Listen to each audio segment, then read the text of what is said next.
लोग पढ़ रहे हैं मैमरी ग्लैंड, ठीक है। मैमरी ग्लैंड कौन से फेशिया में लोकेटेड होता है? ऑफ। तो बेसिकली पेक्टोरल रीजन जो होता है वो तुम्हारे क्लैविकल के नीचे एंड डायफ्राम के ऊपर जो लाई करेगा उसको हम लोग बुलाएंगे पेक्टोरल रीजन। उसका जो फेशिया बनता है सुपरफिशियल वाला, उसमें तुम्हारा एक इंपॉर्टेंट स्ट्रक्चर लाई करता है जिसका नाम है ब्रेस्ट। ओके, ब्रेस्ट के नीचे जो 3 डीपर स्ट्रक्चर्स होते हैं, मतलब मसल्स के नाम, वो मसल्स 1 बाय 1 कौन से होते हैं? पहले कौन सा आएगा? पहले पेक्टोरालिस मेजर, फिर pectoralis minor, external oblique muscle. Okay, इसका जो सिचुएशन होता है वो क्या होता है? तो ये थोरैक्स रीजन में प्रेजेंट है and it is divided into 4 quadrants. तो 4 क्वाड्रेंट्स को हम लोग कैसे डिवाइड करते हैं? Medial and lateral.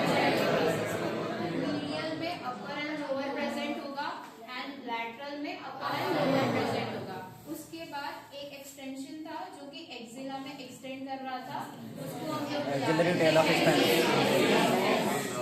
और इधर एक ओपनिंग प्रेजेंट थी फोरामेन ऑफ लैंगर। उसके बाद कल हमने पढ़ा था कि इसके ब्लड सप्लाई और पहले को इसका जो ट्यूबुलर स्ट्रक्चर तुम लोग ने बनाया, स्किन, पैरेन्काइमा एंड स्ट्रोमा। अब उसमें से पहला पार्ट जो था वो था स्किन में तुम्हारा निपुलर एरिया। अब इस निपुलर एरिया के बारे में बताया है, यहाँ पे ढेर सारी ओपनिंग प्रेजेंट होती है। ये ढेर सारी ओपनिंग किस चीज का काम करेगी? मिल्क प्रोविजन का। जब न्यूबॉर्न बॉर्न होगा उसमें जो मिल्क आएगा it will come through this nipple, ठीक है।